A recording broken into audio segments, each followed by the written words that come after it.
Hey, what's up, guys? It's Jordan with the Laundromat Resource podcast. This is show 145, and I'm pumped you're here today because today we have something a little bit different. Shout out to Steve Cozzetto of Cozzetto's Distributorship up in Spokane, Washington. He flew me up to talk with his team and a base of his clients, and this is actually one of the talks I gave over there, the theme of which was 3 ways to make more money with your laundromat. We get into the weeds a little bit of some practical, tangible things that you can do to make more money with your laundromat.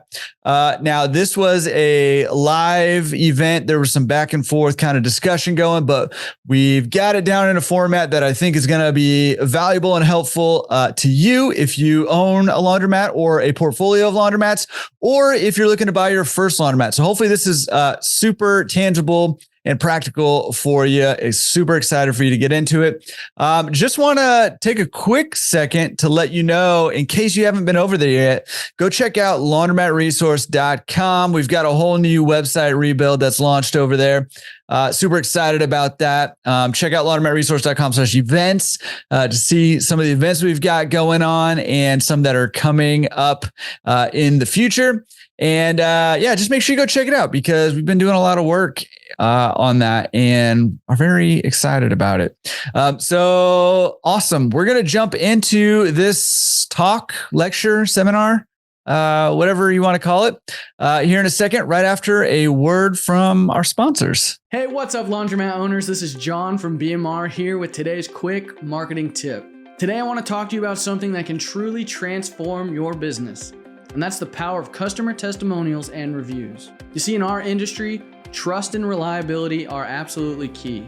Let's think about it. Your customers entrust you with something very personal, very intimate, their clothing, their linens. So when we showcase real positive experiences on our websites and social media, you're not just advertising, you're building trust. Let's just imagine a new customer. They're hesitant to try a new place for their laundry. They go online, they search for laundromats near me, and they find you. But what sets you apart?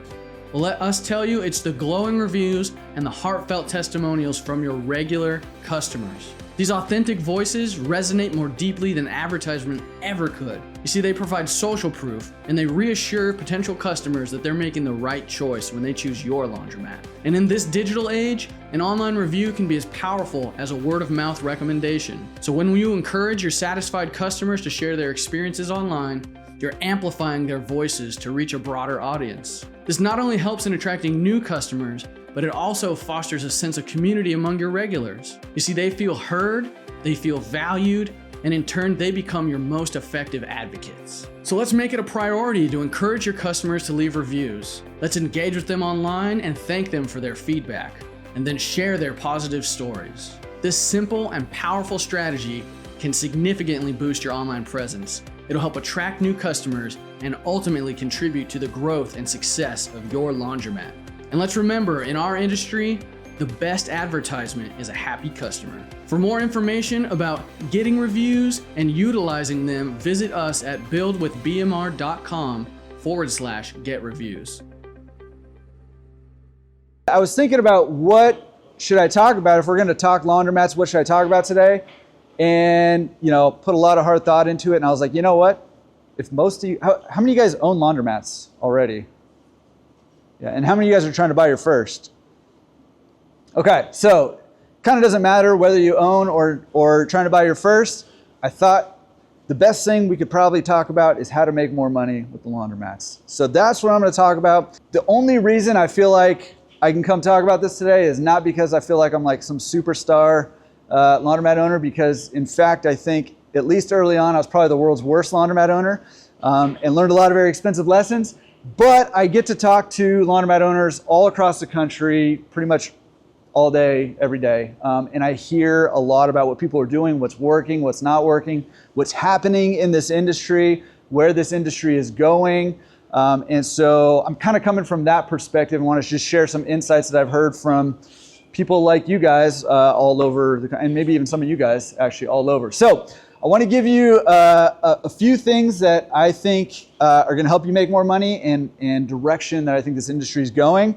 And with that, I want to share just real quick. I made a post on LinkedIn earlier this week or last week or something like that. And it was just some things that you could do to level up your laundromat.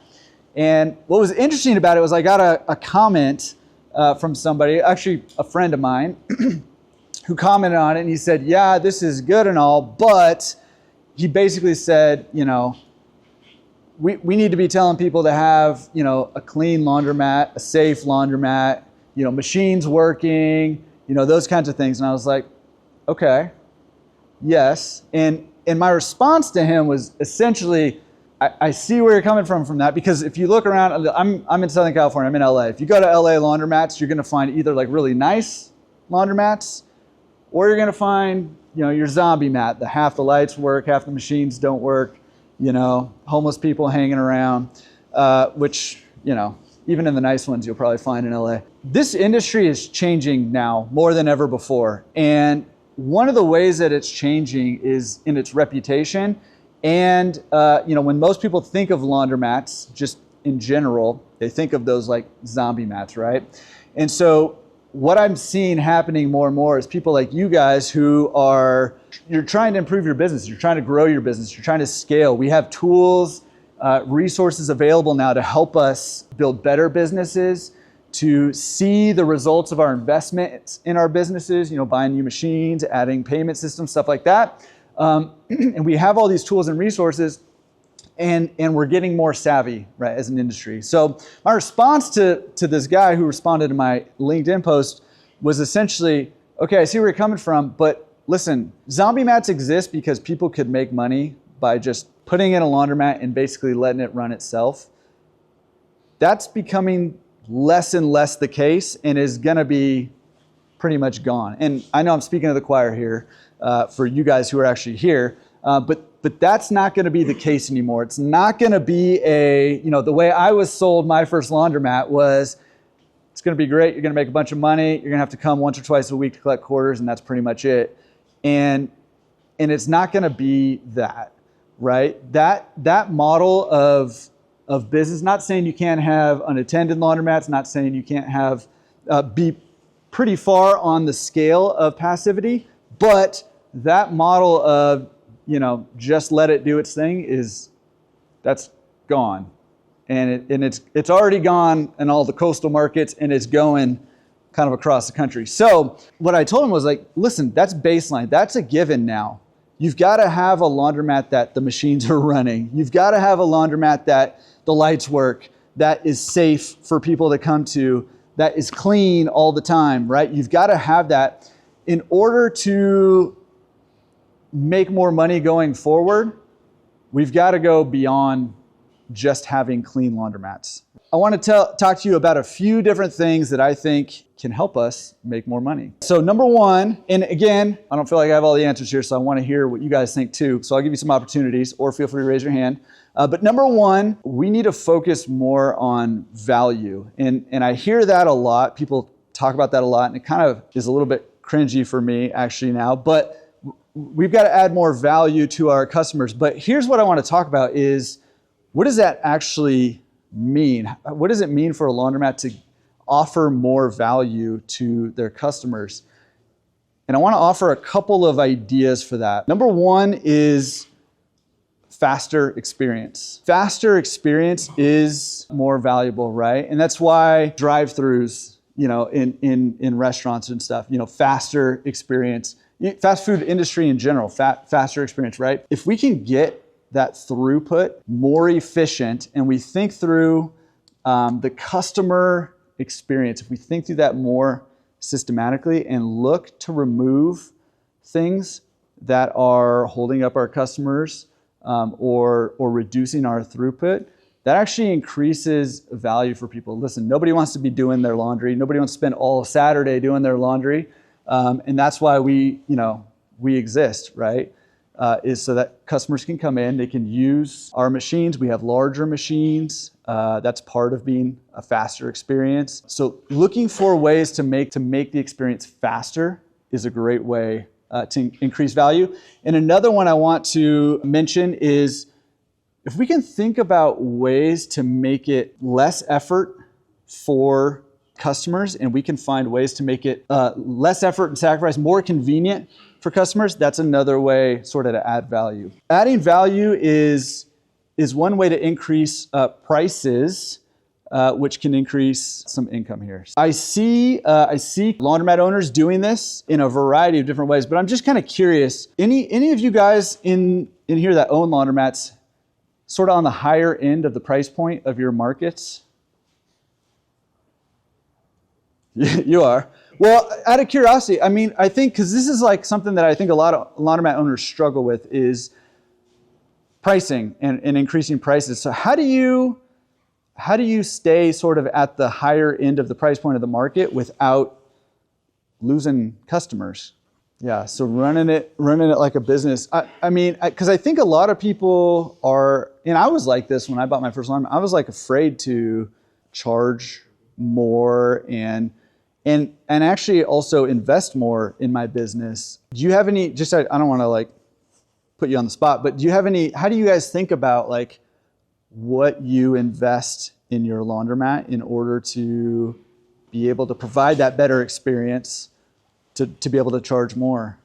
Yeah, and I think it's a relatively new way. I know some of you guys are running your laundromats like that already, but I think it's a relatively new way industry-wide of thinking about our business, because I think we've seen ourselves as a commodity, right? And a commodity is a race to the bottom. And you know, I'll speak for my market in the LA market, where you know the first time I had his buddy and partner Brandon Understall on the podcast. You guys are in St. Louis, right? And first time I had him on, one of the questions I asked him was like, how much does it cost to do laundry at your laundromats? And the prices that they were charging compared to what I was charging in LA were like almost double. And I was like, and that was in St. Louis. Yeah. And I was like, whoa. And West or East St. Louis? they just own the whole thing. And it was, yeah. And it was crazy to me when I heard that. I was like, oh my goodness, right? Like this is wild. And it kind of opened my eyes to, you know, in LA, there's, you know, obviously there's a lot of competition there. There's a lot of laundromats, but there's also a lot of zombie mats in LA, like a lot of zombie mats in LA. And it helped me shift my perspective of what this sort of value proposition is to our customers, because I never thought of it that way in laundry, because it's just laundry, right? But what I love about what these guys do, and some of you guys, and so many people that I've talked to also, is taking sort of this more professional approach to owning and running a laundromat, and running it like a business. I think you said exactly that. Running it like a business, not like like a redheaded stepchild, like a lot of people run their laundromats, right? They don't pay a whole lot of attention to them.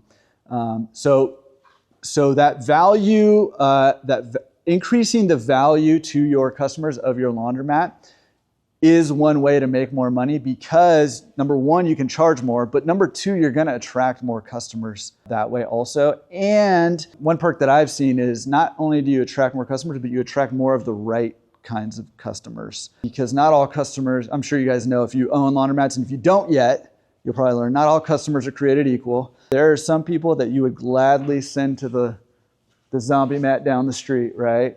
Because they're just not worth the headache there, right? So increasing the value and then pricing accordingly, pricing appropriately is one way to do that. Okay, the second thing, and I if you were here last year, I talked a little bit about this last year, but I wanted to give a little bit of a framework for this.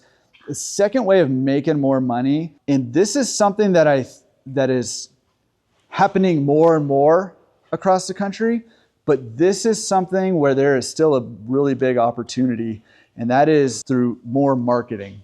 Okay, now laundromats I got in it a decade ago, and I was told, hey, you don't have to market. It's sort of the field of dreams. If you build it, they will come. Business model. You don't have to do any marketing. And I didn't do any marketing. And because of that, it took longer for my business to grow than I think it should have. And by and large, still most laundromat owners are not doing any marketing. So while more and more are doing marketing, still most aren't. And there's a huge opportunity here for anybody who owns a laundromat, whether it's self-serve, but especially if you have a service side of the business, like the drop-off and the pickup and delivery, but both really, there's a huge opportunity in the marketing side of things for laundromats. And again, this goes back to running your laundromats or your portfolio like a business, running it professionally, right? And I want to give a little bit of a framework on the marketing. We're not going to go like crazy deep into marketing or anything, but I see marketing almost like a quadrant, okay? And in this quadrant, you've got free options, and you've got paid options, and you've got offline options, and you've got online options. Okay, so real quick, I want to talk about free options. We call those like organic marketing, right? And what that marketing is good for is getting a little bit deeper with your customer base, your potential customer base. It can be a little bit slower. So think of like posting on social media. It can be like having a little blog on your website, or having a website in general, which you should have, and ranking on the search engine pages. That can take a little time to ramp up. It's a little bit slower, but you can build deeper relationships. People can get to know you and your business a little bit better, sort of behind the scenes. So that's sort of the free/organic side of things. And you can do that both online and offline, right? So I mentioned some online stuff like social media posting, having a website, having a Google business profile, which everybody should have if you have a laundromat. It's free, and it's a way to rank, right? And it's a way to get on Google Maps and Apple Maps, right? So those are the organic types of things online, and you can do organic things online also, and or offline also. Things like having a banner out front that says under new management or newly retooled or whatever your banner says, things about having signage in your store. It can be things like sponsoring, well, I guess this would be in the paid side of things, but it could be things like going to community events and representing your business at community events, those types of things. It can even be volunteer work with the schools, where you're volunteering to wash some uniforms or something like that, right? Then you've got your paid options, which again could be both online and offline. There's lots of different ways you can pay offline. You can do, flyers, kind of traditional direct mail type stuff. You can sponsor events or schools or things like that. And then obviously there's online paid options also, right? So that'd be like Google ads, Facebook ads, Instagram ads, where you're really like going for it in laundromats. Instagram ads are kind of a unique place right now where there's almost no laundromats doing Instagram ads, but the ones that are making money if you're doing it right. So it's kind of an interesting option to look into, right? But those would be some of the paid. So you've got your organic/free, which is good. It takes a little longer. It's a little bit slower to actually build up the customers, but you can build deeper relationships. That's a lot of like letting people see your store, letting people see behind the scenes a little bit, showing your staff off, showing yourself off, that kind of stuff. Letting people get to know you. And then you've got paid options, both online and offline. That's you get a quicker result with that, but obviously you're paying for that. Okay, anybody doing any marketing in your market right now? Nobody. Maybe we need to talk more about marketing, I don't know. No, okay. It'd be interesting. I mean, marketing, one thing I'll say, and I guess I'll talk specifically about online paid marketing, because that's what most people are thinking of, and that tends to be the cheapest and quickest to the money, is you don't have to spend a lot. So, if there was a takeaway from this part of the day, I would say, hey, set aside even just a few $100s and say, hey, over the next 3 months, I'm going to spend $100 a month trying out some Facebook ads or trying out some Google ads or something like that, and just see if you get some results. And what I would suggest is there's some easy ways you can do that on your own. Obviously, you could pay an agency or something to do that. But what I would suggest, if you do decide to sort of experiment a little bit and just see if you get some results, try to do it in a way where you can track it, right? Advertising or marketing can be great and it can bring you business, but the real power, especially of online marketing and advertising, is that you can track it. So, whether that's, hey, here's a promo code for a free wash, or here's a, show us this screen when you come in and we'll give you whatever, or some way that you can see if that ad is working and actually bringing in new business. I think you might be surprised that even with just $100 a month, what that'll bring in. And one thing I want to just point out is don't forget about the lifetime value of a customer. Okay? So if you spend, X amount, let's say you spend $100 and you get 3 new customers coming in. Well, how much is that, are those customers? Number one is do the value stuff first. Have a good experience for them, because you don't want to spend money on advertising and bring people to your laundromat and them have a horrible experience, right? It's dirty and dark. You're a zombie mat, right? So get that taken care of first. But if you spend $100 and you get 3 new customers, think about how much money does that customer spend every time they come to your laundromat. And if you're able to keep them and they keep coming back, how much money do you stand to make from just 3 customers over time? Probably a lot more than that $100 that you spend to get those customers, right? Try to think of it in those terms. Again, it can be a little bit difficult to track unless you're doing like the service side. You've got a software that can help you track it. What can be hard to track on the self-serve side is if they actually come in and spend money. You can see how many people click on it, and if they go to like maps or... Yeah, so if you have a system like Laundroworks, it can make it easier to track. You can probably... Best Wash just so happens to have a marketing arm that would be happy to help you. See there? Look at this. Directly into Laundromat. Look at this. That's what I'm talking about.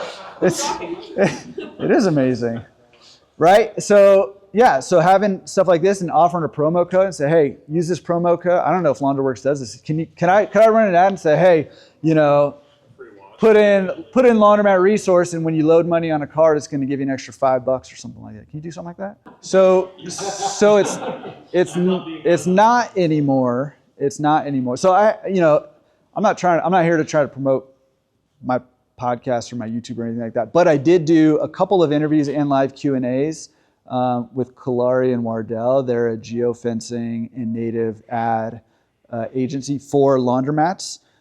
It'd be interesting to have a conversation, and just so everybody's on the same page, because I know not everybody knows what geofencing is probably, but geofencing is essentially drawing an invisible line around a location. It could be as small as an ATM or as big as a store or bigger. It's drawing an invisible line, and when somebody with a smartphone walks in the boundaries of that line, you can target them specifically. So when he says he's geofencing his competitors, he's going to your laundromat online and drawing a line around it. And so anytime somebody walks into your laundromat, they're getting an ad for his store and a promo, that a cash benefit to leave your store next time and go to his. Pitchforks, I'm in St. Louis.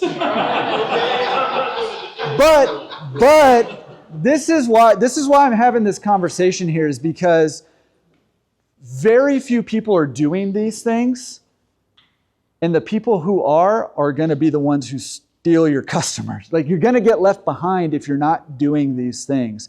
And I'm here because I have this big picture of I'm not the best in the store. I was talking with Bree about like repairing machines and stuff, and I know a little bit about repairing machines, but if you want to know like the details about that, that's your girl right there, right? Bree is the one, right? I'm not looking at the minute details. I'm looking at the big picture stuff of what's happening in this industry. And what I'm seeing is the best operators that are just killing it right now, they're taking your customers and you don't even know it. Probably not you specifically, but that's happening. They're taking customers and you don't even know it, because guess what? That line around your store is not a red line painted on the ground. It's an invisible line. And when people cross it, they're getting incentivized to go to your competitor. And so right now, real quick, right now we're very, very, very early in our industry in this. And there's a huge opportunity to take advantage of this, these tools that we have that are now more cost effective than they ever have been before, and are getting more so all the time. And another one is native ads. native ads, you can do something similar as geofencing, but native ads will show up all over the web and they'll end up, they're outside of the Google and Facebook ad ecosystem, and they show up as if they're part of whatever website or wherever the person is who's being targeted. They'll show up, they'll look like they're native to whatever that article is or whatever it is.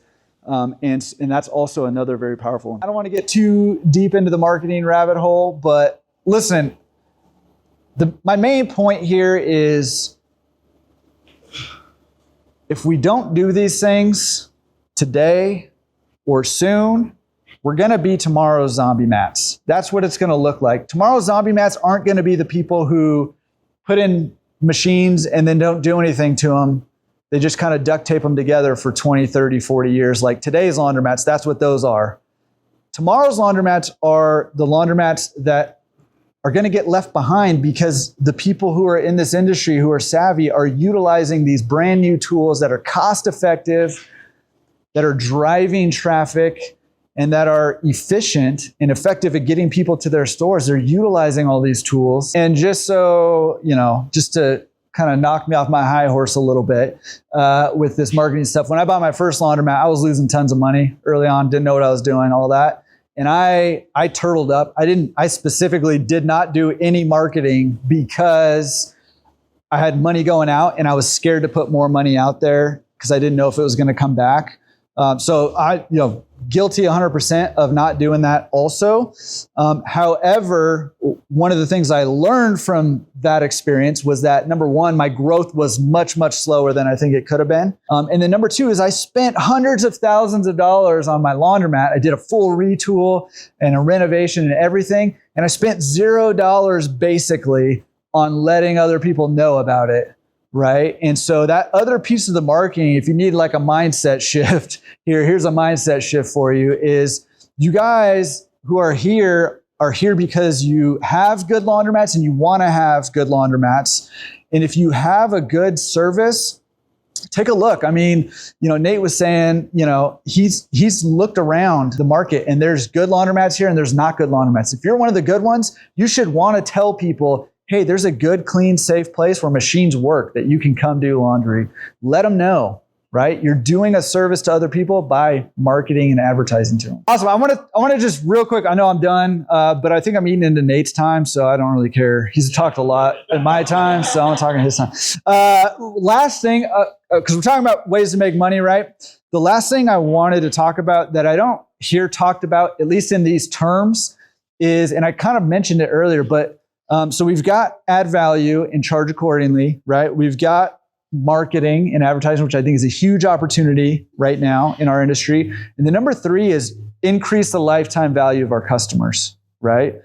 If you increase the lifetime value of your customer, guess what? You're going to make more money, right? So I've got three ways, and I may be so bold to say these might be the only three ways, but maybe the collective brain power can think of more ways to increase the lifetime value of your customers, right? So number one, it's charge more, which we talked about, right? So charge more. If you charge more, you're going to make more money over time, as long as you don't lose them. You can't charge them too much. Number two is sell more, right? So you've got more customers coming in, basically, more sales, or keep them longer, right?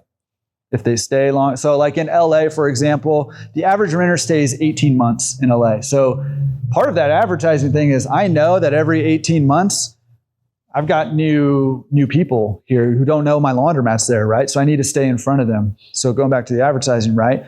But same with the lifetime value. If I can keep that lifetime value, right now it's at, hey, about every 12 months, I'm getting turnover. If I can move that out to 18 months or 24 months or 7 years, right? Guess what? Over time, you're making a whole lot more money, right? So you've got charge more, sell more. So that could be more customers, or that could be selling other things like other services like drop off or pick up and delivery, or selling more vending or whatever, right? Or keep them longer. Anybody know the lifetime value of their customers?